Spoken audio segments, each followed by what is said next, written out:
everybody. Welcome to another episode of Reid Ready Life Coaching's Real Talk Just for Coaches.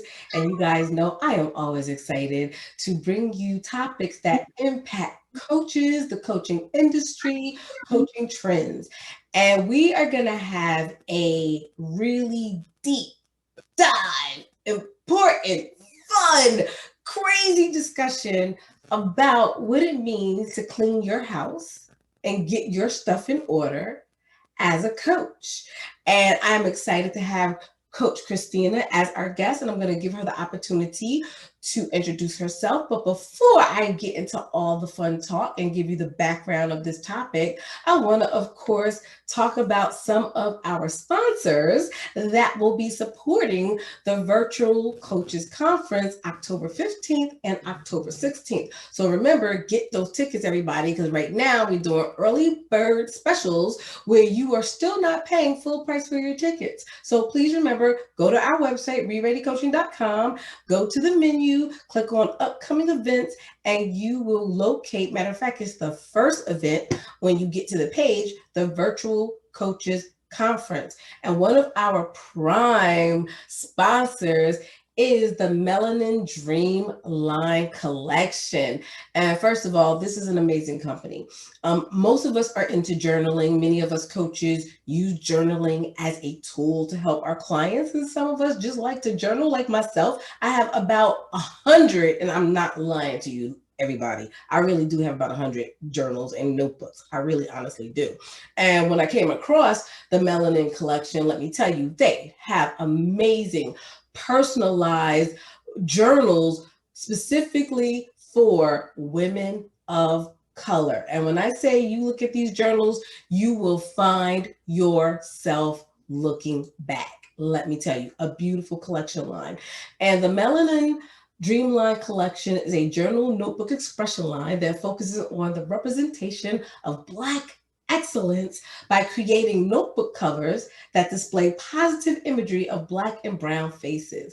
So again, if you go to melanindreamline.com, you will find a huge, wonderful, beautiful, supportive collection of journals just for us. It's one of those for us, by us types of companies. And I am so proud to have them supporting the Virtual Coaches Conference in October. And another sponsor is Brand Swan. That's brandswan.design. That's their website. And they have a amazing branding and marketing firm. They can help you with your branding and your messages. They can help you with web design. They can help you with your marketing, including SEO, SEM, social media campaigns, PR, just to name a few. So again, you definitely want to check out our vendors, even before you get to the coaching conference. But if you want some insight, some support as a coach, as you're building your business, you definitely want to visit these particular vendors. And I am, again, so proud to have them as sponsors of the Coaches Conference. Okay, y'all, I cleaned house.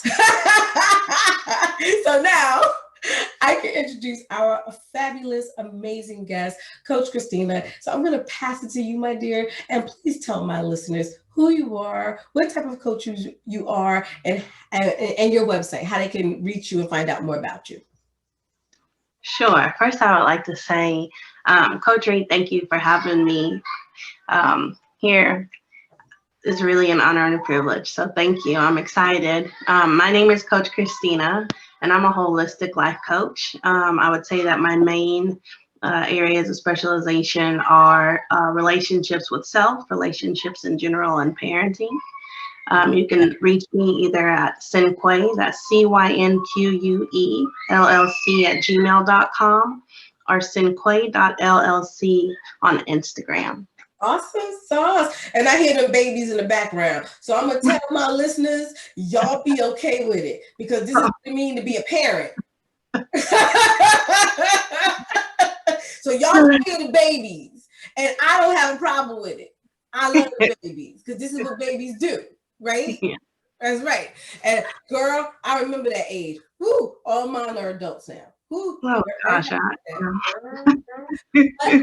I am a grandma. So like I have she's 17 months, and then I have my 24-month-old. So my two granddaughters got my girls. So girl, please, if they was here, they would have been in my lap while we was talking. And I would have said, y'all just gonna hear my babies talk because they're gonna talk with us. So, so y'all might hear babies in the background. Y'all gonna be okay.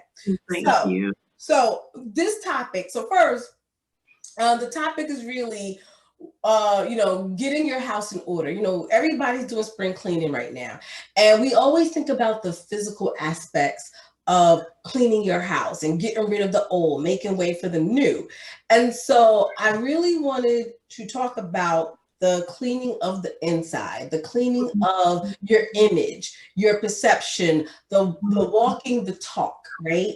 And particularly how this impacts coaches. And I'm going to be very honest. This came to me because of the recent unfortunate events with Derrick Jaxson. Now, as some of you who are listening may know, Derrick Jaxson, he identified himself as a relationship coach like yourself, Coach Kristina. So I figure you probably are very familiar with him since he's running in your circles. And his situation, again, this is not to bash him. I'm not going to necessarily rehash all the negative. It's just the idea that he identified himself as a relationship coach, but then he got caught up in a marital affair, right? Actually, several. And it was very messy. It was very messy, very public, and it had a very huge negative impact, not just on his brand, but it had a negative impact on his followers. And so I wanted to talk about that. And again, this is not to bash him. This is not about him, but it really is about us. Because I always say, Coach Kristina, we as coaches, if we look bad, we make the industry look bad. Mm-hmm. But at the same time, I want everybody to understand that we're still human. And we're going to make mistakes. And we're not perfect. And even though we have this great brand that we talk about, that doesn't mean we don't fall short. Yeah. So my first question that I'm going to pose, and I can't wait to get your insight, is what do you feel it means for coaches to get their houses in order? What is that? How can we express this to the people that's listening? Mm-hmm. The first thing that comes to mind when I hear you ask that question is about mindset and beliefs, because your thoughts create your results. Absolutely. And so making sure that you're really in tune with your thoughts. I think one of the biggest things we don't realize is the impact our own self-talk has on our reality. Yeah. I don't think a lot of us realize just how bad we talk to ourselves. Other people hear it, but I find myself a lot with clients saying, be kind to yourself, have grace. And they're saying, what does that mean? Or they'll say, I'm fine, I'm in a healthy spot. And then I'll start, okay, tell me a little bit more about this healthy spot. And I think what we do is we base it off of what we don't say to ourselves. I tell myself, you're good, you got this, right? But the belief behind what you're saying is not there. And so then it gets back into self-worth, your sense of self-worth and what you're worthy of, what you can achieve, why you can't, right? And oftentimes I have found that we base things off of what we don't have, or where we're not, or who we're not, and who we think we're not. And so for life coaches specifically, it's that kind of imposter syndrome. Yes. Right? Yes. I'm not a life coach. It's like the embodiment of what that even really means, or allowing your past to define you. Yes. Right? So I used to be this, or what are people going to think? I put my stuff out here on the internet, right? I'm doing this social media thing, but everybody knows I used to be this. Right. And the mindset and the belief that I am a new creation. I can start over whenever I feel like it, right? Yeah. I can make different decisions, and I truly believe that I am worthy to be in this space because of those past experiences. Right. And so reframing who we were, who we want to be, and I call it having conversations with your highest self. I like You know, that. I like that. Yeah. and I'll tell clients, especially women clients, tell me about your highest self. Who is Who she? What is does she? she Yeah. look like? How does she act? If Yeah. she's in the middle of conflict, what is she doing? You know, because I think a lot of us, we say like, oh, I want to be like Oprah, or look at Beyonce, or look at these Yes. people. And it's great to be inspired by them, Yeah. but the greatest you'll ever become is already inside of you. Exactly. And so how do you get in tune with that person and pretend that they're sitting next to you and coaching you so that you can embody that person? And so I always say it's your mindset. What are you setting your mind on at the beginning of the day? What is it that you want to accomplish? And what is the bigger goal? These are our short-term goals. But when you're believing, you're waking up with a mindset. What is it that you're believing that you can actually do for your daily goal, and then also for the life goal that you're establishing? I like that. I really do like that. And something that you said that struck me, because I really want coaches to get a hold of that. So when we're talking about cleaning up our own house, we are really talking about our own mindset, preparing our own minds, having a growth type of mindset, but more importantly, having self-compassion. And I do agree with you with that, because I think as coaches, one, people believe that we got all our shit together, right? Yeah. Right. And so we're not going to make mistakes. We're what we're going to call perfect. If those who are listening and not seeing the video, I did the little air quotes. So people think that we're perfect because of what we do. And I think that we fall in that trap too. I think that we as coaches feel like I can't screw up because now my image is tarnished. And then people aren't going to take me seriously as a coach. So the first thing we really got to do is have the right mindset. But then, like you said, and I think is really important, we got to have grace with ourselves. Yeah. Because we are human. Yeah. One of the things, and the irony is that I have been practicing meditation since 2004, and I love mindfulness. I feel like in the bigger picture, I'm definitely more mindful today than I was in 2004. But what I remind people is that it's a process, and as much as I can, like, I'm a joker, as you can probably already see. Like, I'm definitely a joker, but at the same time, I don't always have mindfulness at the forefront, depending on other situations. And just that one thing, if somebody catch me slipping because maybe my mindfulness hat is not on, they assume it's a fraud. And it's like, no, boo-boo, we human. And yeah, I could get into the mindfulness and I could put it on, but there are certain triggers that mindfulness go right out the window because it's a practice and it's a process. So that makes a lot of sense to me. So one of the things I'm going to ask you next is, with all of this in mind, especially with the expectation, do you think that there's a different expectation for coaches with this idea of being perfect and with this idea of we got our shit together? Because if we step back, we see CEOs who mess up. We see celebrities who mess up all the time. And some of them get canceled and don't come back, right? Or they go to jail because their decisions really, really had a huge negative impact. Do you think that there's a different expectation for coaches than there are for other professions? I think it depends on the person we're interacting with. Okay, and that's fair. I would say in general, especially from people who may be absorbing a lot of information and knowledge from us, there is an expectation. I think it's kind of a similar feeling that I get like from pastors, right? Here you are in the spotlight and you know better, so you should be doing better. Right. And I have recently found myself in a conversation where somebody told me, you're showing up and you're being a hypocrite. And I said, I would love to hear about this. Tell me what I've done that's hypocritical.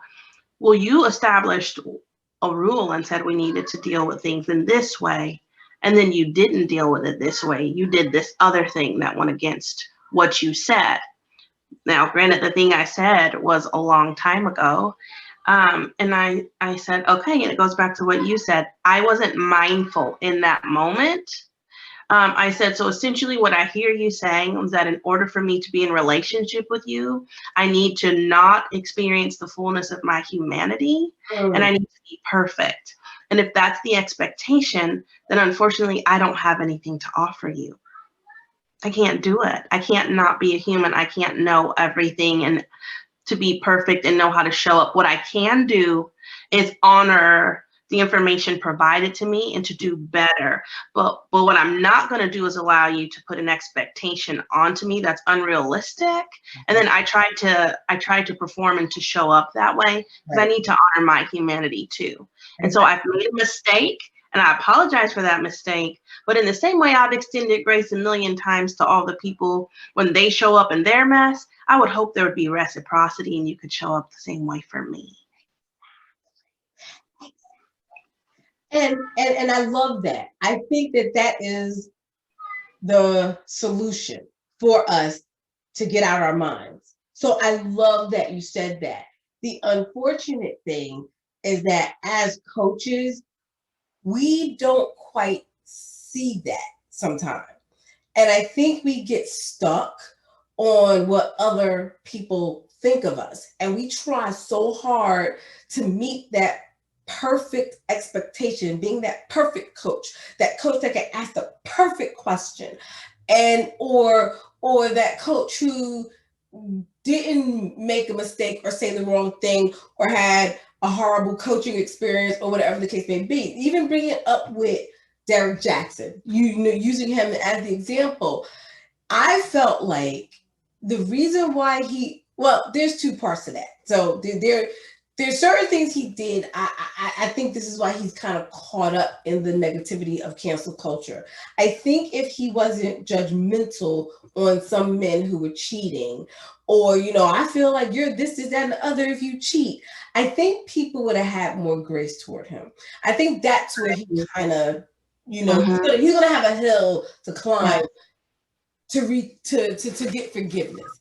But I think so. I want us not to focus on that part. I want to go to the part of him being human and going. I think what made his brand important is that his experience. He understood the mechanics of how relationships fail. What happens when we are in a committed relationship and we cheat and we don't keep our word. I think he had the experience to speak to it. And I think our mistakes, our shortcomings, our humanity allow us to speak to the problems we help our clients solve. So we had to go through some shit to be able to tell our clients, or I'll not tell, I hate to use that word, I'm sorry, to coach our clients through their journey. And so with that being said, you gave us one great solution. What other things can we do as coaches? And I really want us to tap into the being in your mess, because we're human. We messy. We get messy. And how do we begin that journey of cleaning up the mess, still being authentic, to be able to speak to that mess? Because our mess is our testimony. Yes. So what are your thoughts on that? I think the first step is a foundational key that's essential is self-awareness. And self-awareness in terms of, I think as coaches, we're aware of what our strengths are, but I think where the work happens is looking at what your limitations actually are, right? What are your patterns? What are your habits? And what are your limitations? And owning those and doing the work, right? And so one thing that I know I have to be intentional about is schedules and routines. I have to be intentional about it. It's not a thing naturally I'm just free and flowing and I'll pop in, and I'm great at that, right? Whereas there's other personalities who are not. I know, and I've learned something as simple as like FaceTime. I'm one of those people, I'll just FaceTime you out of nowhere. Hey, what's going on? Right? And you learn that some people, they need you to schedule a call. Yes, Right? that's true. And so I think that once you are self-aware and you can embrace the ugly parts of yourself, when you do that work around what those look like, knowing that you are progressively going to get better, right? You're never going to be 100% in every area. So there may be growth opportunities, but you still have to acknowledge first that something is not in full bloom the way you would want it to be. And it's about learning to reframe those things. One of the things I love is the Enneagram. Oh. I use it with clients to gain kind of a basis for self-awareness. Yeah. This is how you work. And when you understand how you work, that comparison piece of like, I know for me personally, I was a person that was like, oh my gosh, I have all these ideas. I'm really great at getting things started, but I don't want to be in the weeds with stuff. I don't want to do day to day. This is draining me. And then I would look at it as defective. Yeah. Why can't I be like other people? Why can't I look, see the vision, make it plain, be the worker bee, reap the harvest? I want to sow the seed and nurture it and harvest it. But I'm seeing that my greatest strength is just to plant the seed. That's my lane. And can I do the other things with intentionality? Of course, but that's not where I live naturally, right? And so for me, I used to say, like, what is wrong with me? Yeah. But the reality is that there was nothing wrong with me. Yeah. I just wasn't operating in my gift. I was trying to be somewhere else. And it's not defective that I can't do that. It's just not where I am. And so how do I build a team or have resources now that I'm aware that this is a limitation so that I still can get things done, but it's not going to serve me. The thought of I can't be, this doesn't work, it's not going to serve me to accomplish a goal if I'm showing up looking at myself through a defective lens. And so I need to do the work to be aware of what my limitations are, to hone those, to own those, and then to show up. And I could talk to you and say, hey, Coach Reid, this sounds great, but this is how I operate, and this is how I can show up in this situation. I can't do exactly what you want me to do, how you want me to do it, but this is what I can do. Or if it's something we're adamant about, then this is what I can try. I can't guarantee that the outcome is going to be exactly what you want, because this is definitely an area of growth for me, but I'm willing to try. I love it. See, you tapped into one of my questions of what are some of the mistakes that we make as coaches with this. And and one of the things that you just said that I think is extremely important is being self-aware. And I think we're scared to take a look or put the spotlight on our mess. Yeah. You know what I mean? Or our dirty laundry. We're always afraid, how is somebody going to perceive the messiness? And I do believe in leaning into it. Yeah. Leaning into it, expose it yourself, and be comfortable with your mess, because at the end of the day, it is part of who you are. But like you said, it doesn't make you defective, because I am a firm believer every part of you, the good, the bad, the ugly, the pretty, the pristine, all of it has a role in your life. I agree. But when we treat the parts that we don't think is perfect like a defect, it shows up like a defect. And we treat it like that. And then other people treat it like that. And then it becomes this mess. Yeah, we end up modeling for people how to treat us defectively. Oh, there you go. Ding, ding, ding, ding. Exactly. Exactly. And so, yes. So I would definitely agree that we need to lean into those parts of us that maybe isn't so pretty. Yeah. That's not so charming. And own it. And like I tell people in a heartbeat, my patience I've been meditating since 2004. Let me tell you, patience is not my lane. I'm one of those, let's get it done. Let's get it done. Let's get it done. Let's get it done. And the meditation, believe it or not, it wasn't to control that. It was to stand it so that when I need to get it done. I need it now. It's in a context that's compassionate, not so harsh. It's at a time where we need to put a little bit of fire under us, but it's not coming when it's not productive or useful. Because I am a firm believer, everything can be used if you know how to use it, even our mess in our life. And I think owning it, I think you're right. We don't want to own it. But there was something my great grandmother used to say, and I'm sure you heard this. If you tell it, the devil can't use it against you. She used to always say that when I was little. I so understand it more now, but I'm a full believer. If you get in front of it, if you talk about it, if you say, this is who I am, this is who I was, I'm a work in process, I'm better today than what I was yesterday, can't nobody really use that against you. Right. You know what I mean? And another thing that you pointed out, which I think was important, was managing people's expectation of you. You know what I mean? Because even in my coaching sessions, I constantly tell my clients, look, I'm not going to sit here and promise you I have the answers to whatever it is you're bringing to me. I'm not going to promise you and guarantee you that you're going to smell roses at the end of this journey. You might even go, oh my God. And you might even feel a little bit awkward because you got to face yourself. And you might not be used to that.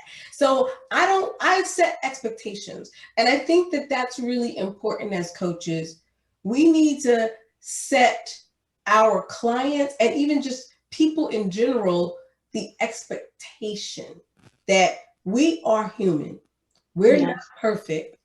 We're going to get it wrong sometime. If we're breathing, we will get it wrong. Right? Oh my gosh. So any other mistakes you think that we make as coaches when it comes to this area?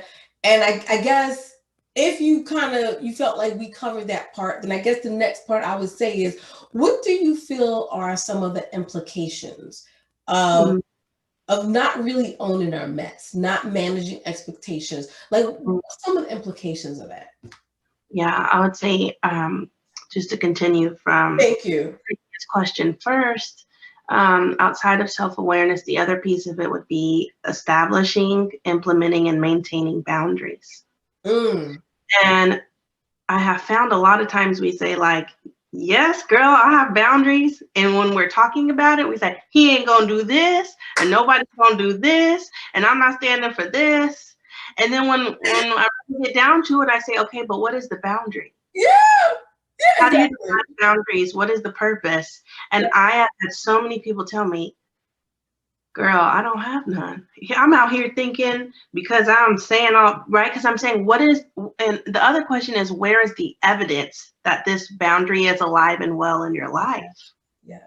Oh my God. Because he ain't gonna do this, but you just told me that he did. And so now what? There's a boundary, but you're not enforcing it. Right? And so when you have boundaries, boundaries are there to protect what's good and to keep out what's bad. Exactly. And I think when we hear the word boundary, we're looking at it from an external. A lot of us don't realize how much we really operate from an external lens, right? Which goes back to, what are they going to think? What are they going to say? How is this going to be? Exactly. And the insecurities we have in trying to hide them, we don't want to enforce boundaries, right? Our insecurities into that, right? And so then that segues into the latter part of your question, which is, when you don't have boundaries, when you don't set expectations for how people will interact with you, then you're open to anything, right? And so I hear clients to say, like, you know what? He did this and he did that, and I'm not going to have that. And I say, well, in what ways do you violate your own boundaries? Thank you. What boundaries have you established, and what did you enforce with yourself? Let's talk about your relationship with you first, right? Because when your boundaries are violated, it has more to do with beliefs and sense of self-worth than it does about anybody else, right? And so you hear people that have failed relationships and they say, can you believe this? He cheated on me and he did all these things. And I hear that, but the reality is he showed up that way because you allowed it. And so how do you own that piece of it? Not to condone or to justify what has taken place because it's awful, but the real reality is that you didn't treat yourself well. Because the first time you heard about this thing and you had this boundary, what happened within yourself that you did Right. not honor it? Right.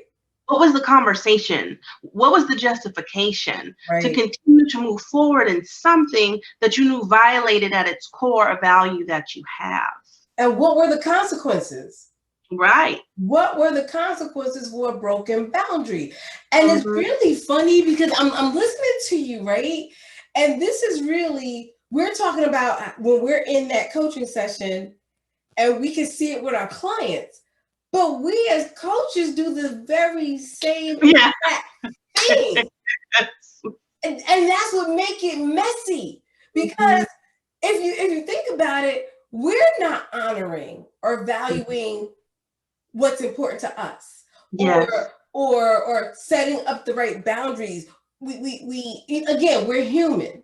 But we tend to have some of the same behaviors, even though we know we should know better, even though we know we should do better, but we're human. And so you hear that, coaches? Sometimes we gotta look and go, okay, this boundary was crossed. What consequence was in place? What did I do? And did I ignore what was important to me? And this is why there's this mess. Right. Yeah. Y'all hear that, coaches? I told y'all, I did not say this was going to be a deep conversation. Woo. Okay. Do you have any thoughts or questions? I like to spread the wealth. I want to see if you had any questions came up to you about this topic.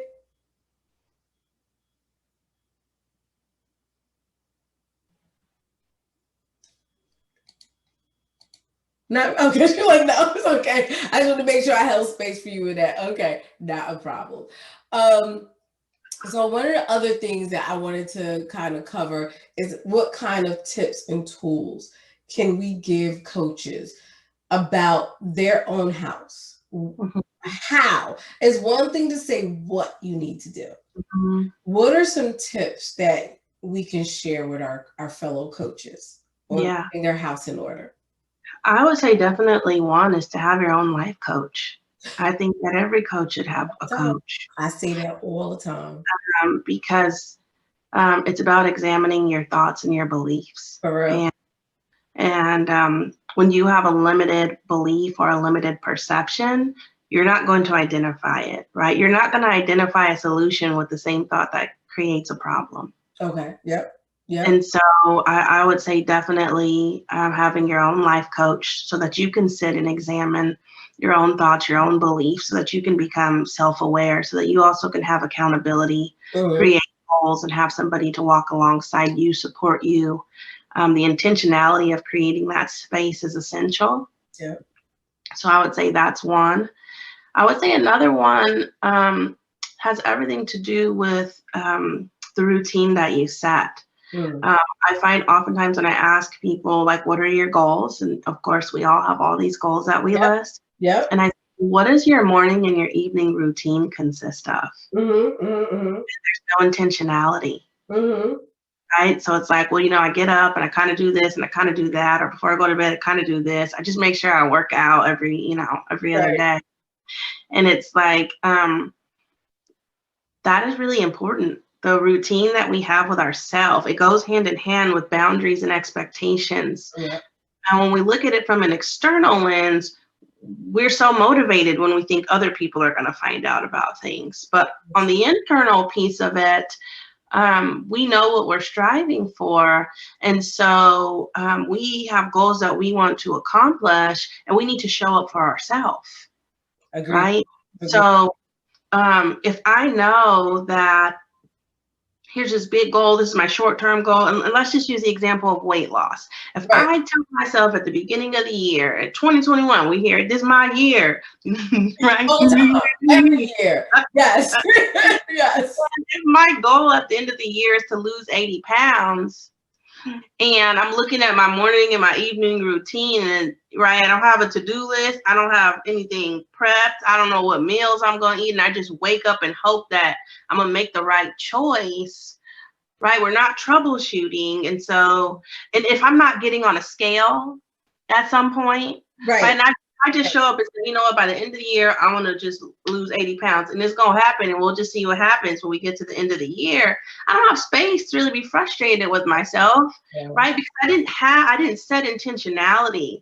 So if I know in the morning what it means to create space for myself in terms of my weight loss, even if it's just 5 minutes to get the beliefs there about I can do this, I can do the workouts, I can eat well, creating that space to produce the affirmations that I need to get me through the day. And then in the evening routine, even if it's just something as short as like 2 minutes to do deep breathing, to reflect on all the gains that I made for the day, to look at what the challenges were, right, and to create a to-do list. Or a new mantra or new affirmations for the next day. I think that's essential as well. Absolutely. So what I'm hearing, and again, coaches, make sure y'all writing this down, is in order to really get our houses in order, I'm going to start off by just, again, speaking about what Coach Kristina has mentioned. One, we should have our own accountability partner, our own coach. And I say this all the time, coaches need a coach. Because it does help you check yourself and help you create awareness. Also, as you said, have an intention, clear, specific intention. If you have a goal, you should know your resources, you should know how it's going to be supported, you should know where the limitations are, you should know how to tap into those resources. You really should know all the aspects of what you need in order to support and accomplish that goal. And I also want to say, going back to the boundaries, the how to that boundaries, the important part is not just saying, like you mentioned, I'm not going to let this happen. I'm going to stop this. They're not going to do that to me, right?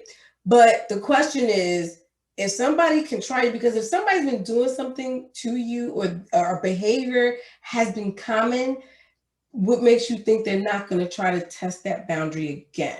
If I did it once, I know I can do it. So it's not so much of saying or affirming verbally, I'm not going to let this. The question is, okay, if this happens, what actions am I going to take? So the key is, in order to clean up your mess, I know I got to clean up my mess, but the key is what happens if I'm in a situation that creates the mess? What am I going to do if the boundary is broken?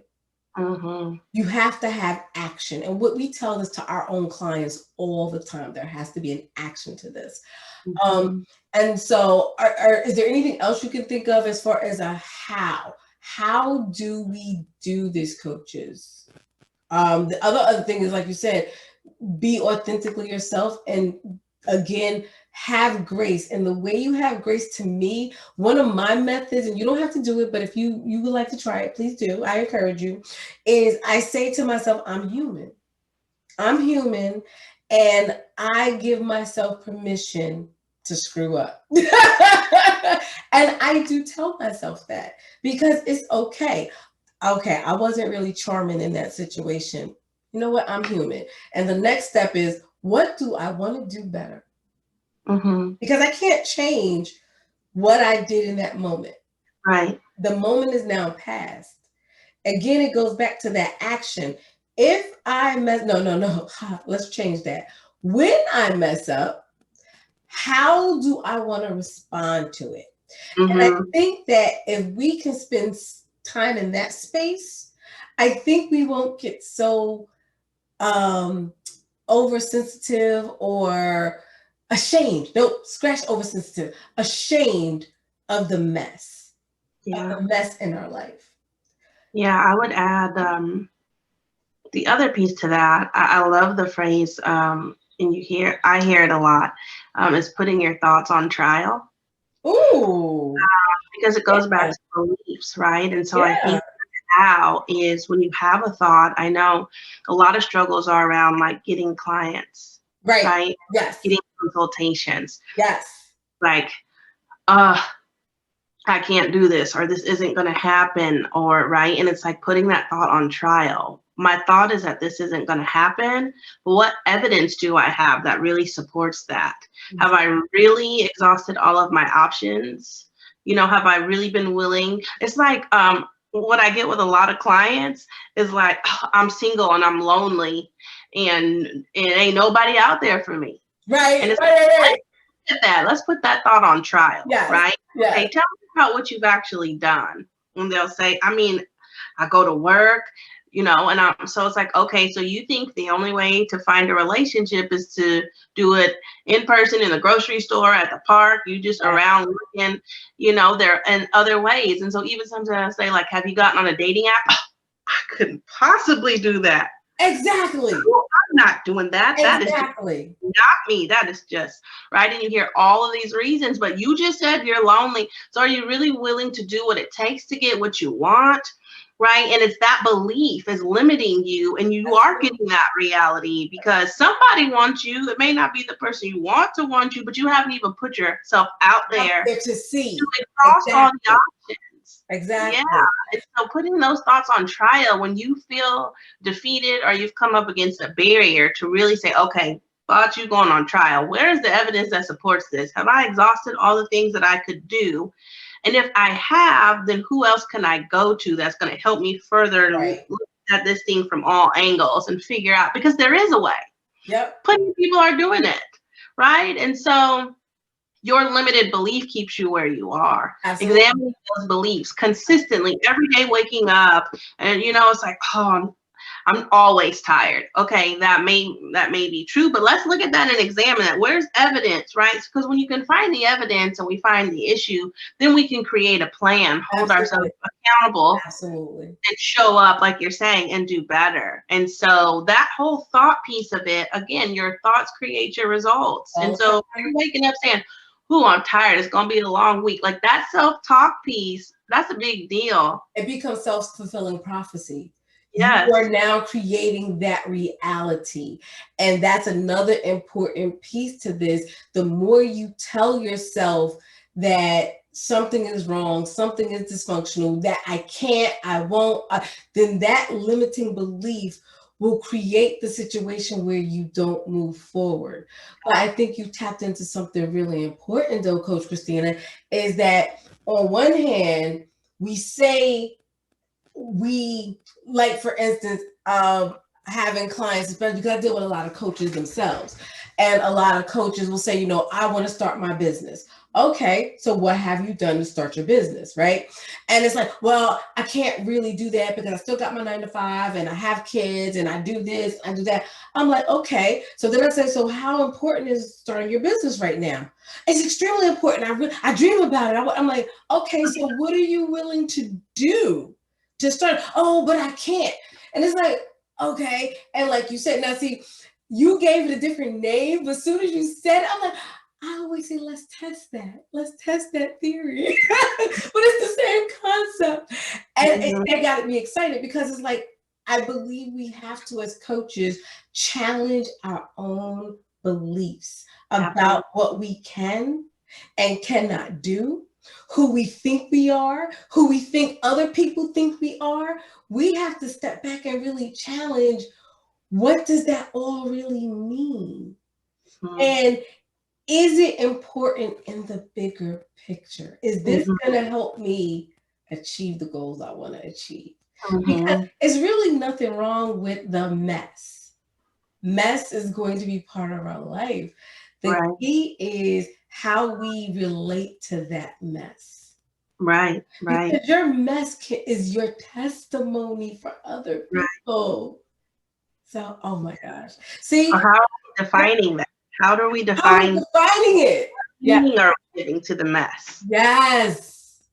Are we believing about the mess? Yes. And what narrative are we saying about it? Because we put it out there. So in isolation, don't allow yourself to get into isolation. Don't be isolated in that community. That is really important because, you find a lot of people,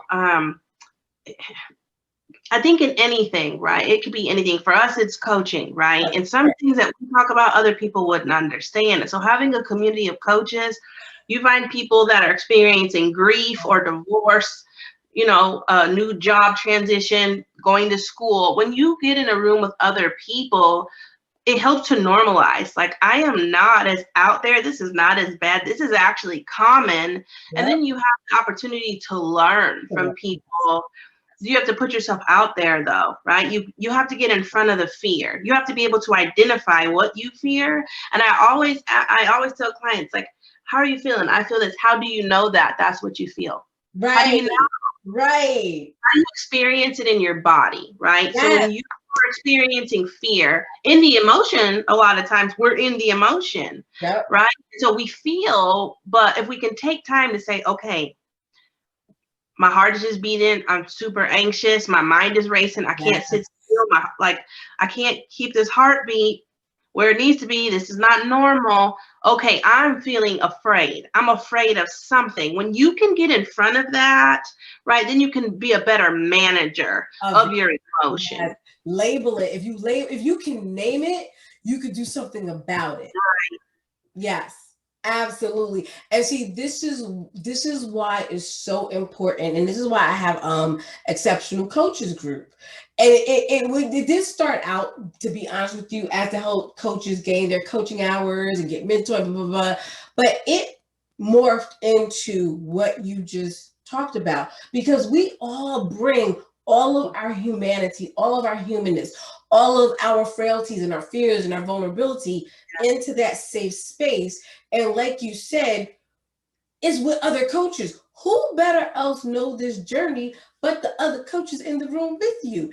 And like I said, this is not a plug for my group. I say I don't care where you are. What if there's a coaching group with you? You need to join that group, because the benefit of being part of a coaching group is what you just said. It is community. It is, you're not in isolation. You're not, because when you're in isolation, you get stuck in your thoughts. And the Yeah. only other resources you have is your own mind. And if your mind is stuck in a particular loop and ruminating on a particular thought, or self-sabotaging, or a certain type of narrative that's not benefiting you, the community can help bring you out of it. Yeah. If you're by yourself, you're stuck in it. And you can't see the other paths because you're too close in it. And Mhm. I'm so glad you brought that up. And like I said, this is not a plug about my group. You don't have to join my group, but join a group of Yes. other coaches that you can have that community with, because that right there help you deal with your relationship to your own mess. Mhm. Oh my God. That was good. That was important. This is all very important. I knew this was going to be a good conversation. See, this is what drives me nuts, because it's like 7:51, right? Wow. It goes like this. It goes like this, especially when you really have a good conversation about information. It always goes too fast for me. But I would like to give you the opportunity to close us out in thought. And of course, tell people how they can find you, or out there in social media or internet and all that good stuff. Tell them again how they can find Sure. you. Mhm. Yeah, I would leave you with the goal is to love your life and shine your light. Mm. And you can do that. It could go either way. You can shine your light and learn to love your life, or you can learn to love your life and then the light will shine. But invest in you, Yes, yes. create space for you, and have vision of your highest self, Mm. and really wake up every day on a mission to encounter and embody that person. Because once you do that, you can help other people do the same thing. Yes, yes, yes. So again, I'm Coach Kristina. Um, you can find me on Instagram at Cynque, that's CYNQUE.LLC. You also can feel free to email me, and that's at cynquellc@gmail.com.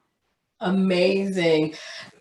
Well, coaches, what did I tell y'all? Everybody that's listening, what did I tell y'all? It was gonna be a fire today. That was great. And what I love most most of all about our conversation is that you gave them, we touched and agreed on the how. And so coaches, you guys got some great information from this episode. So please make sure you use it, because you know what? You're okay just as you are. Love yourself. And I'm not even going to add anything else to what Coach Kristina said, because it was on point and it was perfect. So please follow Coach Kristina. Go check her out. Go talk to her. She gave you all her information. And I do hope that you guys were taking notes so that you can really work toward the goal of being and reaching your highest and best self. So this is a magnificent journey. And again, everybody, make sure that you guys tune in next month for Real Talk. Make sure you get those tickets for the Virtual Coaches Conference. And again, you guys know how to reach me. I'm Coach Dawn, ReidReadyCoaching.com. And you know you can reach me at ReidReady on all the wonderful major platforms, except TikTok. I'm not there yet, but I'm working on it, y'all. I'm working on it. All right, everybody. I love you guys. Go out there, create awesome sauce for yourself and for others.